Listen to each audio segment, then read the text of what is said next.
ഈ ബിൽഡിങ്ങിനെ കുറിച്ച് നിനക്കറിയാമോ? ഇതിനുള്ളിൽ ഒരുപാട് രോഗികൾ മരിച്ചിട്ടുണ്ടെന്നാണ് പറയുന്നത്. അവരുടെ ആത്മാക്കൾ ഇന്നും ഈ ഇടനാഴികളിൽ അലഞ്ഞു നടക്കുന്നുണ്ടെന്നാണ്.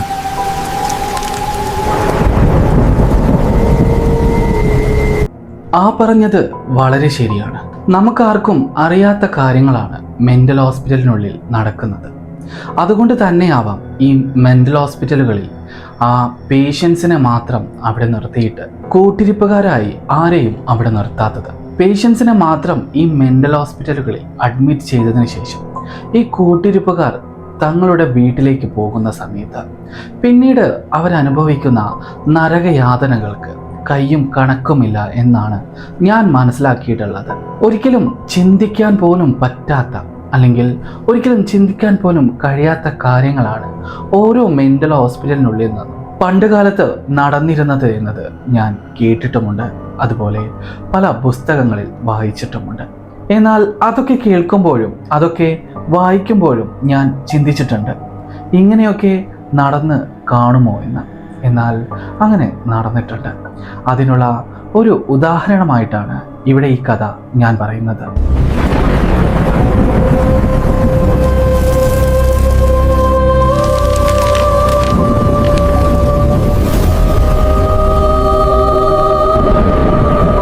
ഇവിടെ നമുക്ക് പരിശോധിക്കാനുള്ളത് വളരെ പ്രശസ്തമായ ഒരു മെൻ്റൽ ഹോസ്പിറ്റലിലെ ഒരു പഴയ കെട്ടിടത്തിൽ ഒരു സെക്യൂരിറ്റി ജീവനക്കാരന് അനുഭവിക്കപ്പെട്ട ഒരു വിചിത്രമായ കഥയാണ്. ഇന്ന് വളരെ പ്രശസ്തിയിലും വളരെ അത്യാധുനിക സൗകര്യത്തോടും കൂടി പ്രവർത്തിച്ചിരുന്ന അല്ലെങ്കിൽ പ്രവർത്തിക്കുന്ന ഒരു മെൻ്റൽ ഹോസ്പിറ്റലുണ്ട് അങ്ങ് തമിഴ്നാട്ടിൽ. ഇവിടെ ഒരു പഴയ കെട്ടിടവുമുണ്ട്. ആർക്കും വേണ്ടാത്ത, എന്നാൽ എന്നേക്കുമായി ഉപേക്ഷിക്കപ്പെട്ട ഒരു കെട്ടിടം. ഈ കെട്ടിടം എന്തുകൊണ്ടാണ് ഇന്നും അതുപോലെ നിലനിർത്തിയിരിക്കുന്നത് എന്ന് ചോദിച്ചാൽ അതിന് ആർക്കും ഉത്തരമില്ല. എന്നാൽ ആ കെട്ടിടത്തിന് ഇന്നും ആ ഹോസ്പിറ്റൽ മാനേജ്മെന്റ് ഒരു കാവൽക്കാരനെ നിയമിക്കാറുണ്ട് എന്ന് കേൾക്കുമ്പോൾ നമുക്ക് അല്പം വിചിത്രമായിട്ട് തോന്നുന്നില്ലേ? എന്നാൽ അങ്ങനെയുണ്ട്. ഇന്നും ഈ കാലഘട്ടത്തിലും ആ പാഴടഞ്ഞ കെട്ടിടത്തിന് ഒരു സെക്യൂരിറ്റി ജീവനക്കാരനെ ഇന്നും ആ ഹോസ്പിറ്റൽ മാനേജ്മെന്റ് അവിടെ നിയമിക്കാറുണ്ട്. എന്തിനാണെന്ന് ആർക്കും അറിയില്ല. എന്നാൽ ചില ഊഹാപോഹങ്ങൾ അവിടെ ഉണ്ടായിരുന്ന നാട്ടുകാർ പറയുന്നുണ്ട്.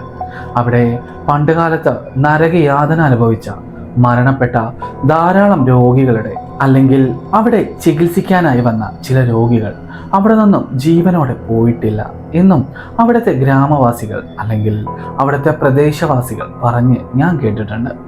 അങ്ങനെയുള്ള ആ ഹോസ്പിറ്റലിൽ ഇന്നും ഒരു സെക്യൂരിറ്റി ജീവനക്കാരനെ നിയമിക്കുന്നുണ്ടെങ്കിൽ അതിന് ചില കാരണങ്ങൾ ഉണ്ടാകും. ഈ സെക്യൂരിറ്റി ജീവനക്കാരൻ്റെ അവസാനത്തെ ഡയറി കുറിപ്പിൽ അത് മൊത്തം വ്യക്തമായിരുന്നു. എല്ലാ ദിവസവും അല്ലെങ്കിൽ എല്ലാ രാത്രികളിലുമായിരുന്നു ആ സെക്യൂരിറ്റി ജീവനക്കാരനെ അവിടെ കാവൽക്കാരനായി നിയമിക്കാറുള്ളത്. എന്നാൽ ഈ സെക്യൂരിറ്റി ജീവനക്കാരന് ഏകദേശം നല്ല പ്രായമുണ്ട്. 60-70 വയസ്സിന് മുകളിലൊക്കെ പ്രായമുള്ള ഇദ്ദേഹം ഇന്നും അവിടെ കാവൽ നിൽക്കുന്നുണ്ട്. അദ്ദേഹത്തിൻ്റെ നല്ല കാലത്ത്, അദ്ദേഹത്തിൻ്റെ ചെറുപ്പകാലത്ത് ഈ ഹോസ്പിറ്റലിലേക്ക് സെക്യൂരിറ്റി ജോലിക്ക് വേണ്ടി വന്നതായിരുന്നു അദ്ദേഹം. ഇപ്പോൾ അദ്ദേഹം കാവൽ നിൽക്കുന്ന ആ പഴയ കെട്ടിടം പണ്ട് അവിടുത്തെ ഒരു പ്രധാന കെട്ടിടം തന്നെയായിരുന്നു. അവിടെയായിരുന്നു അന്നത്തെ കാലത്ത് രോഗികളെ ചികിത്സിച്ചിരുന്നത്. എന്നാൽ ആ ഹോസ്പിറ്റലിലെ ചികിത്സാരീതികൾ അല്പം വ്യത്യാസമുണ്ടായിരുന്നു. പണ്ടുകാലത്ത് നമ്മളൊക്കെ കേട്ടിരുന്നത് പോലെ തന്നെ രോഗികളെ ഷോക്ക് അടിപ്പിച്ചും അതുപോലെ ഇലക്ട്രിക് ട്രീറ്റ്മെൻ്റ് ഒക്കെ നൽകിയായിരുന്നു അവിടെ രോഗികളെ പരിചരിച്ചിരുന്നത്. എന്നാൽ അതിക്രൂരന്മാരായ ചില ഡോക്ടർമാർ അതിലൊക്കെ ആനന്ദം കണ്ടെത്തിയിരുന്നു എന്നും നമുക്ക് ഈ കഥയുടെ അവസാനത്തിൽ ഏകദേശം നമുക്ക് മനസ്സിലാക്കാവുന്നതാണ്. അങ്ങനെ അന്നത്തെ കാലത്ത് അവിടെ രോഗികളെ കൊണ്ടാക്കുന്ന സമയത്ത് രോഗികളുടെ കൂടെ ആരെയും അവിടെ നിർത്താറുണ്ടായിരുന്നില്ല. അതിനുശേഷം എല്ലാ രോഗികളെയും ഓരോ സെല്ലുകളിലായി അടച്ചിടുമായിരുന്നു.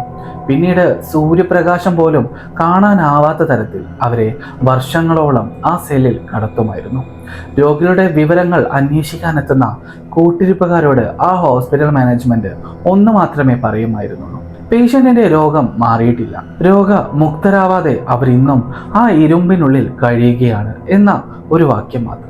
എന്നാൽ ഞങ്ങളൊന്ന് കാണട്ടെ എന്ന് ചോദിച്ചാൽ അവർക്ക് ആർക്കും തന്നെ ആ രോഗികളെ കാണിച്ചു കൊടുക്കുമായിരുന്നില്ല. എന്തുകൊണ്ടാണ് ഞങ്ങൾക്ക് ഞങ്ങളുടെ രോഗികളെ കാണാൻ പറ്റാത്തത് എന്ന് ചോദിക്കുമ്പോൾ അതിനും അവരുടെ കയ്യിൽ ഉത്തരമുണ്ടായിരുന്നു. നിങ്ങളുടെ രോഗി ഇപ്പോൾ പഴയതിനേക്കാളും കൂടുതൽ വയലന്റ് ആണ്. നിങ്ങളെ കണ്ടു കഴിഞ്ഞാൽ ഇപ്പോൾ എന്താണ് അവരുടെ പ്രതികരണമെന്നും ചിലപ്പോൾ നിങ്ങളുടെ ജീവന് തന്നെ അത് ഭീഷണി ആയേക്കാമെന്നുമുള്ള മറുപടി ഹോസ്പിറ്റൽ മാനേജ്മെന്റിന്റെ ഭാഗത്തു നിന്ന് വരുന്ന സമയത്ത് അവരെ അവിടെ കാണാതെ തന്നെ മടങ്ങി പോകുമായിരുന്നു. പിന്നീട് അവരെ കാണാനെത്തുന്നത് വർഷങ്ങൾക്ക് ശേഷമാവാം. കാരണം ഭ്രാന്തന്മാരല്ലേ, അവർക്ക് ഇപ്പോൾ സുബോധമില്ല. അവർ മുന്നേ ജീവിച്ച ജീവിതം അവർക്ക് ഓർമ്മയില്ല. അവരിപ്പോൾ മുന്നോട്ട് പോയിക്കൊണ്ടിരിക്കുന്ന ഈ ഒരു യുഗം പോലും അവരുടെ ഓർമ്മകളിൽ നിന്ന് പിന്നീട് ഒരു തരത്തിലും അവശേഷിക്കുമായിരുന്നില്ല. അത്തരത്തിലുള്ള ഒരു ജീവിത സാഹചര്യത്തിലൂടെ നടന്നു പോകുന്ന ഈ ഭ്രാന്തന്മാരെ കുറിച്ച് ആരും അങ്ങനെ ഓർക്കുമായിരുന്നില്ല. അതുകൊണ്ട് തന്നെയായിരിക്കാം ഞാൻ ശക്തമായിട്ട് പറയുകയാണ്, അന്നത്തെ കാലത്ത് ഈ ഹോസ്പിറ്റലുകളിൽ രോഗികളെ കൊണ്ടാക്കി പോന്നതിന് ശേഷം പിന്നീട് ആ രോഗികളെ സുഖവിവരം അറിയാൻ പോലും ആരും അങ്ങോട്ടേക്ക് പോവാതിരുന്നത്. അതുകൊണ്ടായിരിക്കണമല്ലോ നമ്മുടെ ഈ രോഗികൾക്കൊക്കെ ഇത്തരത്തിലുള്ള വിചിത്രമായ അനുഭവങ്ങൾ ഉണ്ടായിരുന്നത്. എന്നാൽ ഒരിക്കൽ ഈ സെക്യൂരിറ്റി ജീവനക്കാരൻ അവിടെ ജോലി നോക്കുന്ന സമയത്താണ് പെട്ടെന്ന് അദ്ദേഹത്തിന് അവിടെ ആ കെട്ടിടത്തിനുള്ളിൽ നിന്നും ചില ശബ്ദങ്ങൾ കേൾക്കുന്നത്. ആ കെട്ടിടത്തിനകത്ത് ധാരാളം ഫർണിച്ചറുകളുണ്ട്. എന്നാൽ അതൊന്നും വുഡൻ ഫർണിച്ചറുകൾ ആയിരുന്നില്ല.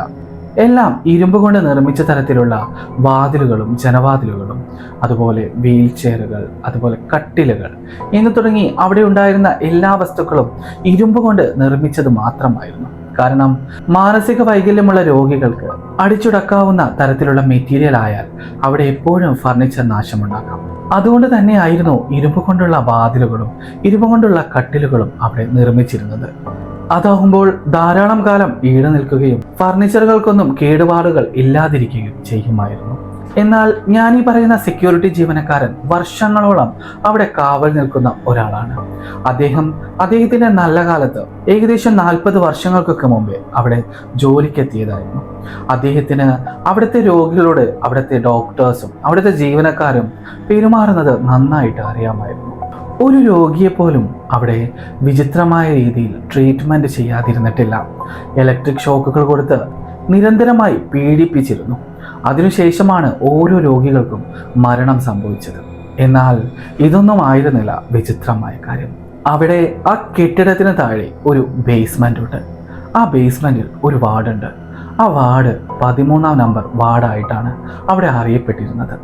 എന്നാൽ ഈ 13-ാം നമ്പർ വാർഡിൽ രോഗികളെ കിടത്തി ചികിത്സിക്കുന്ന വാർഡായിരുന്നില്ല. രോഗികൾ മരണപ്പെട്ടു കഴിഞ്ഞാൽ രോഗികളുടെ ശവശരീരം അങ്ങോട്ടേക്ക് കൊണ്ടുപോയി അവിടെ വെച്ചാണ് പോസ്റ്റ്മോർട്ടം നടപടികളെല്ലാം നടക്കുന്നത്. എന്നിട്ട് ആ ബേസ്മെന്റിന് താഴെ തന്നെയുള്ള ഒരു പ്രത്യേക കവാടത്തിലൂടെയായിരുന്നു രോഗികളുടെ ശവശരീരങ്ങൾ ബന്ധുക്കൾക്ക് കൈമാറിയിരുന്നത്. എന്നാൽ ചില രോഗികളുടെ ശവശരീരങ്ങൾ ബന്ധുക്കൾക്ക് പോലും കൈമാറുമായിരുന്നില്ല. കാരണം അത്രയ്ക്കും വികൃതമായ രൂപത്തിലുള്ള ചില മൃതശരീരങ്ങളായിരുന്നു അവിടെ ഓരോ രോഗികൾക്കും മരണശേഷം സംഭവിച്ചിരുന്നത്.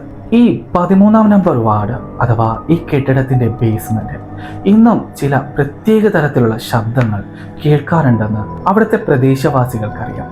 എന്നാൽ ഇന്നും അവിടെ ഒരു കാവൽക്കാരനെ അല്ലെങ്കിൽ ഇത്രയും എക്സ്പീരിയൻസ്ഡ് ആയിട്ടുള്ള ഈ കാവൽക്കാരനെ തന്നെ അവിടെ നിയമിക്കണമെങ്കിൽ അതിൻ്റെ പിന്നിലും ചില നിഗൂഢ രഹസ്യങ്ങൾ ഉണ്ടായിരിക്കണമല്ലോ. ഇവിടെ പണ്ട് കാലത്ത് അവിടെ ഏകദേശം ഒരു 30-40 വർഷങ്ങൾക്ക് മുമ്പേ ഈ രോഗികളുടെ മനോനിലയിൽ മാറ്റം വരാൻ വേണ്ടിയിട്ട് അവിടെ ചില പ്രത്യേക തരത്തിലുള്ള ട്രീറ്റ്മെൻറ്റുകൾ ചെയ്തിരുന്നു പോലും. എന്നാൽ ഏതൊരു ഹോസ്പിറ്റലിനും അവിടുത്തെ ചികിത്സാ രീതികൾ അവിടെ എന്തെങ്കിലും തരത്തിലുള്ള റെക്കോർഡിങ്സ് ആയിട്ട് രേഖപ്പെടുത്തേണ്ടതുള്ളത് കൊണ്ട് തന്നെ അവിടെ ഈ ചികിത്സാ രീതികളൊക്കെ അവർ ഓരോ പേഷ്യൻറ്റിൻ്റെ നെയിം അതുപോലെ അവരുടെ ഫുൾ ഹിസ്റ്ററി സഹിതം അവിടെ രേഖപ്പെടുത്തിയിരുന്നു. ആ രേഖപ്പെടുത്തിയ എല്ലാ ഡോക്യുമെൻസും സൂക്ഷിച്ചിരുന്നത് ഈ 13-ാം നമ്പർ വാർഡിലായിരുന്നു. എന്നാൽ ഈ 13-ാം നമ്പർ വാർഡിനകത്ത് ഇന്നും കേൾക്കുന്ന ചില അപൂർവമായ ശബ്ദങ്ങളും അതുപോലെ അപൂർവമായ ചില നിഴൽ രൂപങ്ങളും ഇന്നും പലയിടങ്ങളിലും പലരും കണ്ടതായിട്ട് പറയാറുണ്ട്. എന്നാൽ ഈ സെക്യൂരിറ്റി ജീവനക്കാരൻ ഒരിക്കൽ രാത്രിയിൽ ജോലി നോക്കുന്ന സമയത്താണ് പെട്ടെന്ന് അതിനകത്ത് നിന്നും ആരോ ഡാനിയൽ എന്ന് വിളിച്ചുകൊണ്ടിരുന്നത്. ആരാണ് ഡാനിയൽ എന്ന് വിളിക്കുന്നത് എന്നറിയാൻ വേണ്ടിയിട്ട് ഈ സെക്യൂരിറ്റി ജീവനക്കാരൻ അകത്തേക്ക് പോകാൻ നിൽക്കുന്ന സമയത്ത് ആ സെക്യൂരിറ്റി ജീവനക്കാരൻ ഒന്നുകൂടി ചിന്തിച്ചു. ഇതുവരെ കേൾക്കാത്ത തരത്തിലുള്ള ഒരു പേരാണ് ഇപ്പോൾ കേട്ടുകൊണ്ടിരിക്കുന്നത് എന്ന് പറഞ്ഞാൽ ഈ സെക്യൂരിറ്റി ജീവനക്കാരൻ ഇതിനു മുന്നേയും ആ ബിൽഡിങ്ങിൽ നിന്നും പലതരത്തിലുള്ള ശബ്ദങ്ങൾ കേട്ടിട്ടുണ്ട്. എന്നാൽ ഇത്തവണ കേൾക്കുന്നത് അല്പം വിചിത്രമായ ഒരു പേരായിരുന്നു, ഡാനിയൽ. ഡാനിയൽ. എന്നാൽ ഈ ഡാനിയൽ എന്നത് ഒരു പേര് മാത്രമായിരുന്നില്ല. ഈ ഡാനിയൽ എന്നത് അവിടെ വർഷങ്ങൾക്ക് മുമ്പ് മരണപ്പെട്ട ഒരു രോഗിയുടെ പേരാണ്. അത് ഈ സെക്യൂരിറ്റി ജീവനക്കാരന് വളരെ നന്നായി അറിയാവുന്ന ഒരു പേഷ്യൻ്റ് കൂടിയായിരുന്നു. അദ്ദേഹത്തിൻ്റെ ആദ്യത്തെ ദിവസങ്ങളിലായിരുന്നു അവിടേക്ക് ഈ ഡാനിയൽ എന്ന് പറഞ്ഞ ഒരു രോഗിയെ അവരുടെ ബന്ധുക്കൾ കൊണ്ടാക്കുന്നത്. ആ സമയത്ത് ആ രോഗി വളരെ നോർമലായിട്ടായിരുന്നു എല്ലാവരോടും പെരുമാറിക്കൊണ്ടിരുന്നത്. അദ്ദേഹത്തിൻ്റെ വീട്ടുകാർ ഇവിടെയുള്ള ഡോക്ടേഴ്സിനോട് അദ്ദേഹത്തിന് മനോനില ബാധിക്കപ്പെട്ട ആളാണെന്നുള്ള സർട്ടിഫിക്കേഷൻ ലഭിക്കണമെന്നും എങ്കിൽ മാത്രമേ അദ്ദേഹത്തിൻ്റെ സ്വത്തുവകകൾ ഞങ്ങൾക്ക് ലഭിക്കുകയുള്ളൂ എന്നും പറഞ്ഞു അദ്ദേഹത്തെ പൂർണ്ണമായും ഒരു ഭ്രാന്തനാക്കണമെന്നും ആവശ്യപ്പെട്ടിട്ടായിരുന്നു അദ്ദേഹത്തെ ആദ്യമായിട്ട് അവിടെ കൊണ്ടാക്കുന്നത്. എന്നാൽ പലപ്പോഴായി ഡാനിയൽ അവിടെ നിന്നും രക്ഷപ്പെടാൻ ശ്രമിച്ചിട്ടും അവരെ അന്ന് തടഞ്ഞു വെച്ചതൊക്കെ ഇന്ന് ഇവിടെ ഈ ജോലി ചെയ്യുന്ന സെക്യൂരിറ്റി ജീവനക്കാരും ഒരാളായിരുന്നു. അങ്ങനെ വർഷങ്ങളോളം അദ്ദേഹത്തിന് സൂര്യപ്രകാശം പോലും കാണാതെ ഈ 13-ാം നമ്പർ വാർഡിൻ്റെ ഒരു സെല്ലിൽ അടച്ചു വെച്ചു. ഇടയ്ക്കിടയ്ക്ക് അദ്ദേഹത്തിന് ചില ഷോക്ക് ട്രീറ്റ്മെൻറ്റുകൾ നൽകി. ഓരോ ഇലക്ട്രിക്കൽ ട്രീറ്റ്മെൻറ്റിനു ശേഷം അദ്ദേഹത്തിൻ്റെ മനോനില കൂടുതൽ ബാധിച്ചു കൊണ്ടിരുന്നു.